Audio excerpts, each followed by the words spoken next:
રાજકોટમાં ભાજપના રાષ્ટ્રીય નેતાઓના ધામમાં વિજય રૂપાણી પરિવાર સાથે બંધ બારણે 22 મિનિટ બેઠક કરી। સ્થાનિક સ્વરાજની ચૂંટણીને લઈને રાજકોટમાં ભાજપે તૈયારીનો ધમધમાટ શરૂ કરી દીધો છે। ત્યારે રાજકોટમાં ભાજપના કમલમ કાર્યાલય ખાતે ભાજપના રાષ્ટ્રીય મહામંત્રી BL સંતોષ અને પ્રદેશ પ્રમુખ જગદીશ વિશ્વકર્માના અધ્યક્ષસ્થાને સૌરાષ્ટ્ર ઝોનની બેઠક મળી, જેમાં સૌરાષ્ટ્રભરના ભાજપના સાંસદો, ધારાસભ્યો સહિતના નેતાઓએ ખાસ હાજરી આપી હતી। મળેલી સૌરાષ્ટ્ર ઝોનની આ બેઠકમાં મતદાર યાદી સુધારણા, BLOના થઈ રહેલા મૃત્યુ, સ્વદેશી અભિયાન ઉપરાંત આગામી કાર્યક્રમો અંગે ક્લાસ લેવામાં આવ્યા। કોર્પોરેશનની ચૂંટણીઓ હોવાથી સંગઠનને વધુ મજબૂત બનાવવા માટે ચર્ચા થઈ। આ બેઠક પહેલા BL સંતોષ, રત્નાકર અને જગદીશ વિશ્વકર્મા પૂર્વ મુખ્યમંત્રી વિજય રૂપાણી પરિવારને સાંત્વના પાઠવા તેમના ઘરે પણ ગયા। BL સંતોષ, રત્નાકર અને જગદીશ વિશ્વકર્માએ અંજલિબેન સાથે બંધ બારણે 22 મિનિટ સુધી વાતચીત કરી, ચા નાસ્તો કરી વિજય રૂપાણીને યાદ કર્યા હતા, તેમજ તેની સંગઠનની કામગીરીને યાદ કરી પરિવારને હૂંફ આપી હતી। ત્યારે વાતમાં અંજલિબેનનું મન જાણવાનો પ્રયાસ રાષ્ટ્રીય નેતાઓએ કર્યો હતો। જો ભવિષ્યમાં રૂપાણી પરિવારમાંથી કોઈને સંગઠનમાં મહત્વનું સ્થાન મળે તો નવાઈ નહીં। જામનગરને મળ્યો સૌરાષ્ટ્રનો સૌથી લાંબો ફ્લાયઓવર બ્રિજ, તો જામનગરમાં સ્વચ્છતા મુદ્દે CMએ કરી ટકોર। જામનગરને મળ્યો સૌરાષ્ટ્રનો સૌથી લાંબો ફ્લાયઓવર બ્રિજ। જામનગર ખાતે મુખ્યમંત્રી ભૂપેન્દ્ર પટેલે 226 કરોડથી વધુના ખર્ચે તૈયાર કરવામાં આવેલા સૌરાષ્ટ્રના સૌથી લાંબા ફ્લાયઓવર બ્રિજનું લોકાર્પણ કર્યું।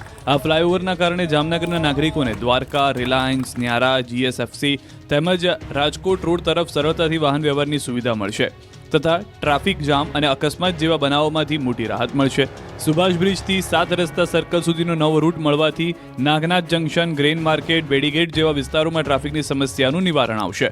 આ ઉપરાંત જામનગરના ગુલાબ કુંવરબા સભાગૃહ ખાતેથી જામનગર શહેર તથા જિલ્લાના 622.52 કરોડથી વધુના કુલ 69 કામના વિવિધ વિકાસલક્ષી લોકાર્પણ અને ખાતમુહૂર્ત કરવામાં આવ્યા। આ પ્રસંગે CM હળવા શૈલીમાં જોવા મળ્યા અને કોર્પોરેશનને કાયમી શહેર સ્વચ્છ રાખવાની ટકોર કરી। કમિશનર શ્રી અને મેયરજી શ્રી ટીમને ખૂબ ખૂબ અભિનંદન કે ખૂબ સારું સ્વચ્છ જામનગર રખાય છે। પણ તમે બધા હસો છો કે અમે આઈએ તારે જ રાખીએ છીએ, એવું છે? તો સંવેદનશીલતા દાખવ્યા બાદ મુખ્યમંત્રી પરમાર પરિવારના કન્યાના પિતા અને કાકાને રૂબરૂ મળ્યા। ટાઉન હોલમાં પરમાર પરિવારે મુખ્યમંત્રીનો કાર્યક્રમ સ્થળ બદલ્યા બાદ લગ્નોત્સવ સંપન્ન કર્યો। દીકરીના દાદા બની મુખ્યમંત્રી ભૂપેન્દ્ર પટેલે પરમાર પરિવારની દરકાર કરી હતી। CMને મળીને આભાર માન્યો। કચ્છથી લઈને અરવલ્લી સુધી ખાતર માટે લાગી લાઈન। ખેડૂતોને ફરી એકવાર ખાતર માટે લાઇનમાં ઊભા રહેવાનો વારો આવ્યો છે। કચ્છના રાપર વિસ્તારમાં ખેડૂતોને રવિ પાક લેવાના સમયે જ ખાતરનો પૂરતો જથ્થો ન મળતા ભારે મુશ્કેલીનો સામનો કરવો પડી રહ્યો છે। વહેલી સવારથી જ ખેંગારપર ગામે ખેડૂતો ખાતર લેવા માટે સવારના 4 વાગ્યાથી લાંબી લાઇનોમાં ઊભા રહેવા મજબૂર બન્યા।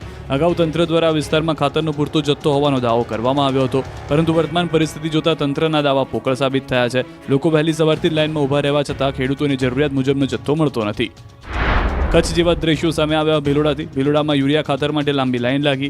એગ્રો બિઝનેસ સેન્ટર ડેપો આગળ ખેડૂતો લાઈન લગાવે છે, પણ કલાકો સુધી લાઈનમાં ઊભા રહેવા છતાં ખેડૂતોને ખાતર મળતું નથી। ખેડૂતો ઊભા થાકી જાય છે, પણ ખાતર મળતું નથી। મગફળી બાદ ડાંગર, બાજરી, જુવાર, મકાઈ અને રાગીની ટેકાના ભાવે ખરીદી શરૂ।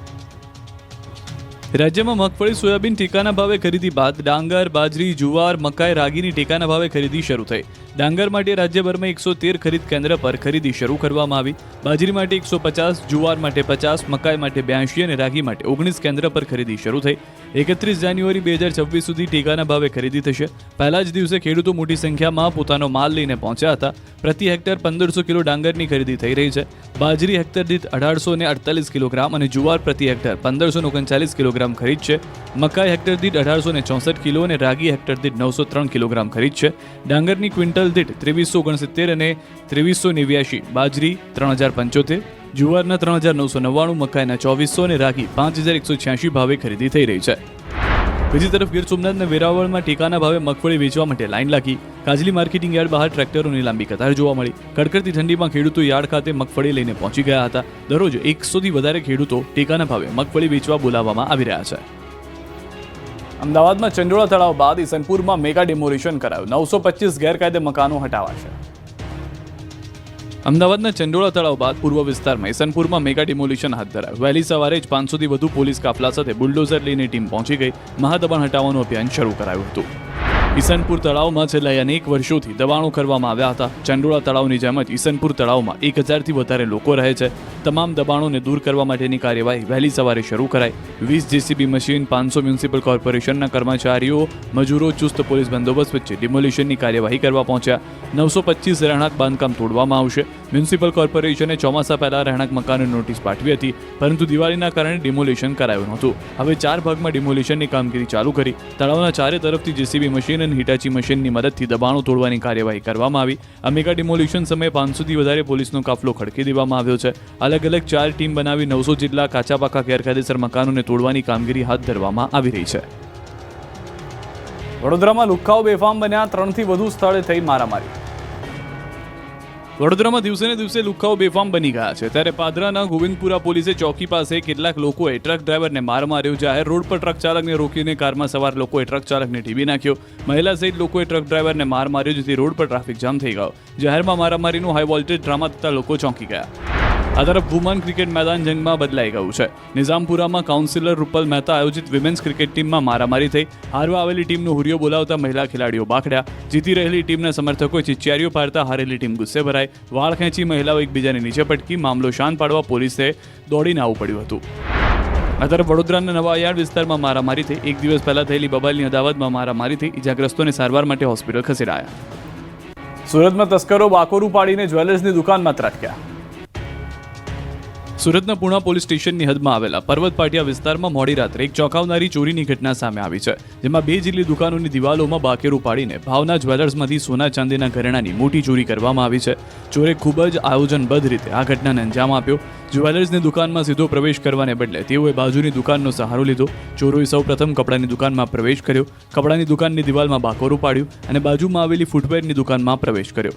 ફૂટવેરની દુકાનમાંથી પણ આશરે 2 થી 2.5 ફૂટ જેટલું મોટું બાકેરું પાડીને ચોર જ્વેલર્સની દુકાનમાં ઘૂસ્યો. ચોર જ્વેલર્સની દુકાનમાં રહેલા બાથરૂમ માટે પ્રવેશ્યો. જ્વેલર્સની દુકાનમાં પ્રવેશ્યા બાદ ચોરે દુકાનમાં રાખેલી તિજોરીને તોડવાનો પ્રયાસ કર્યો અને દુકાનની અંદર રાખેલા સોના ચાંદીના કિંમતી ઘરેણાની ચોરી કરી હતી. ચોર દુકાનમાં પ્રવેશ કરતી વખતે સીસીટીવી કેમેરામાં કેદ થયો, જેમાં તે મોઢે રૂમાલ બાંધેલો જોવા મળ્યો. જોકે દુકાનમાં પ્રવેશ કર્યા બાદ ચોર દ્વારા સીસીટીવી કેમેરા પણ બંધ કરી દેવાયા હતા, જે સૂચવે છે કે ચોર જાણભેદુ હોઈ શકે છે.